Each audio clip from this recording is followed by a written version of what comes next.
Naturaleza de la luz. Cuando hablamos de la luz, debemos tomar en cuenta que a lo largo de los años han surgido tres teorías. La primera, propuesta por Isaac Newton, que nos hablaba de la teoría corpuscular, la cual indicaba que la luz es un chorro de partículas, es decir, estaba formado por partículas, y estas partículas eran emitidos por todos aquellos cuerpos luminosos y en todas direcciones. Pero no todos estaban de acuerdo con Newton. Había un señor llamado Christian Huygens, quien decía que la luz tenía naturaleza ondulatoria y era emitido por los cuerpos luminosos en todas direcciones. Es decir, que la luz estaba formada por ondas y no así por partículas. Pero ¿quién tenía la razón?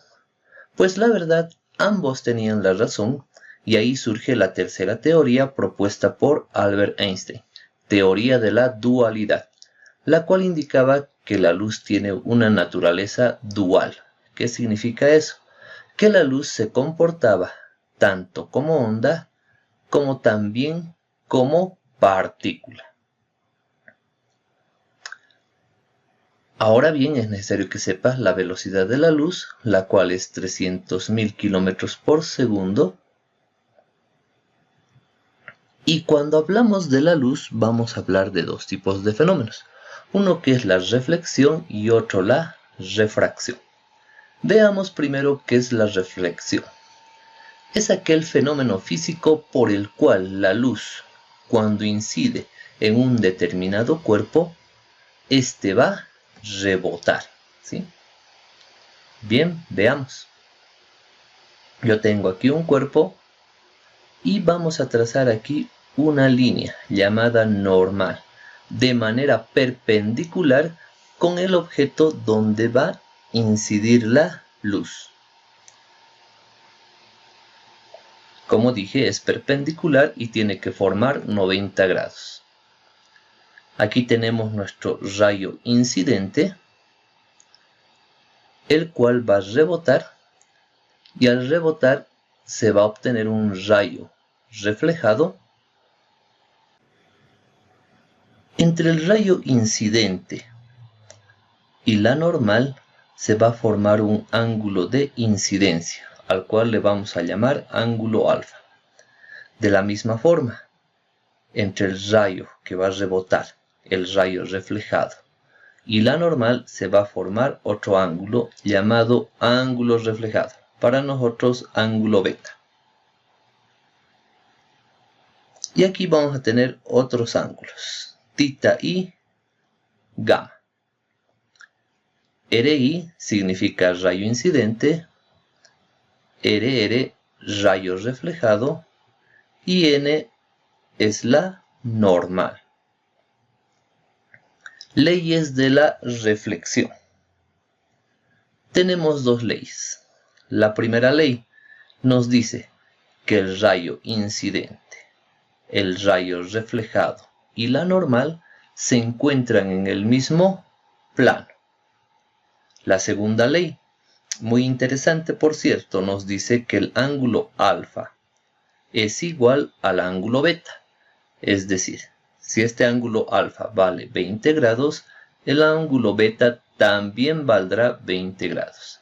Y por consecuencia, al ser estos dos iguales, el ángulo tita y el ángulo gamma también van a tener los mismos valores, van a ser iguales. Existen dos tipos de reflexión, la reflexión regular o especular y la reflexión irregular o difusa. La reflexión regular o especular se da en superficies lisas y pulidas. En cambio, la reflexión irregular o difusa se van a dar en superficies ásperas. Veamos cada una de ellas. Aquí tengo una superficie pulida, un objeto, reflexión regular. Tengo mi rayo incidente, el cual va a rebotar. Mi rayo reflejado. Rayo incidente, rayo reflejado. rayo incidente, rayo reflejado. Mi normal y el ángulo que va a formar el rayo incidente con el ángulo que va a formar el rayo reflejado van a ser iguales. De la misma forma en este otro ejemplo y en este último. ¿Qué sucede en una reflexión irregular o difusa? Tengo mi rayo incidente y mi rayo reflejado, mi normal. Quiero que observe. Dijimos hace un momento que tanto el ángulo alfa como el ángulo beta son iguales, tienen los mismos valores. Cuando un rayo incide en una superficie áspera, también se cumple la misma ley. La segunda ley se cumple. No significa que este va a tener un valor diferente a este otro. Van a ser iguales. Ambos ángulos van a tener los mismos valores. No importa que la superficie sea áspera. Los ángulos siempre van a ser iguales, cumpliendo así la segunda ley. Ahora hablemos de la refracción. La refracción es aquel fenómeno físico por el cual un rayo de luz al pasar de un medio a otro, este se va a desviar de su dirección original. Un claro ejemplo es cuando observamos un objeto, en este caso un lápiz, en un vaso con agua. Parece que el lápiz estuviese quebrado, pero no es así. Esto se debe a la refracción. Veamos un ejemplo. Refracción. Tengo mi rayo incidente. Aquí está mi normal. El aire es un medio menos denso con respecto al agua, que es un medio más denso. Este rayo incidente no va a ir de manera continua. No va a tener la misma dirección, sino se va a refractar, ¿sí? Y voy a tener mi rayo refractado. Si tú observas este rayo refractado, cuando pasa de un medio menos denso a un medio más denso, el rayo refractado se acerca a la normal, ¿sí? Se va a acercar a la normal. ¿Y qué pasa cuando es de manera inversa? Es decir, mi rayo incidente va a estar en un medio más denso y va a pasar a un medio menos denso, del agua al aire. Aquí tengo la dirección del rayo incidente y el rayo refractado se va a alejar de la normal, se aleja de la normal cuando pasa de un medio más denso a un medio menos denso.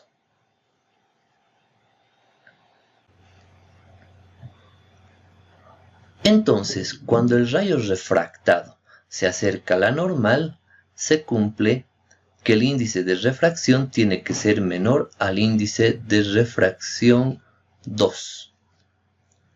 Y cuando el rayo refractado se aleja de la normal, el índice de refracción 1 tiene que ser mayor al índice de refracción 2, donde n es el índice de refracción y el índice de refracción no tiene unidades, es decir, es adimensional y es siempre mayor o igual a 1.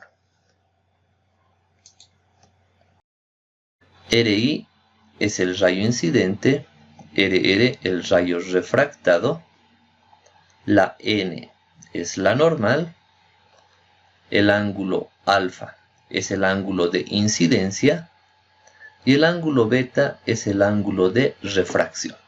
Cabe aclarar que el ángulo alfa no va a ser igual al ángulo beta en ninguno de los dos casos.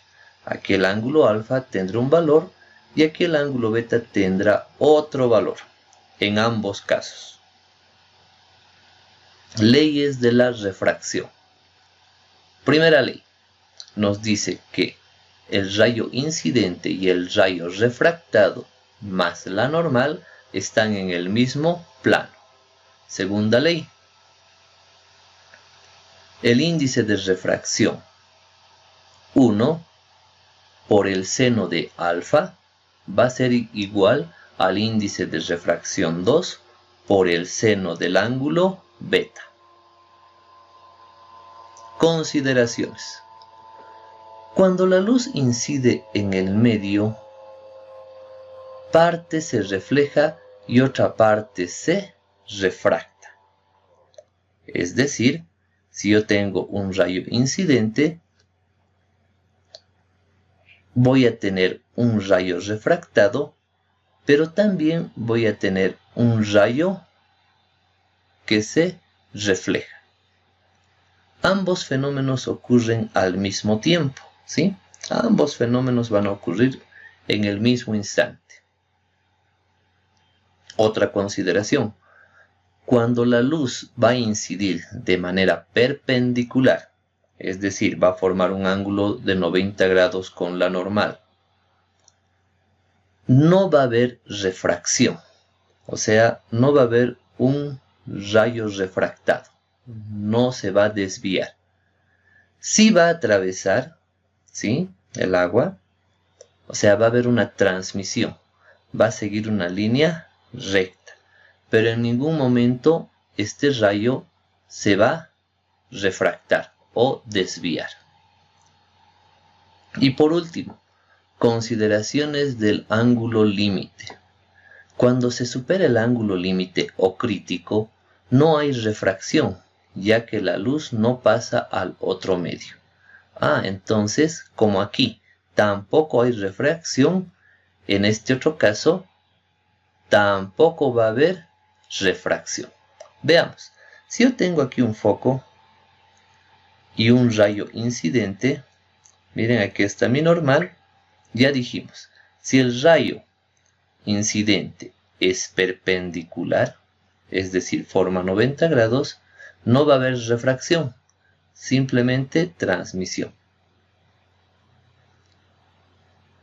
Otro ejemplo, aquí tengo otro rayo incidente, mi normal, en este caso sí va a haber refracción, ¿sí?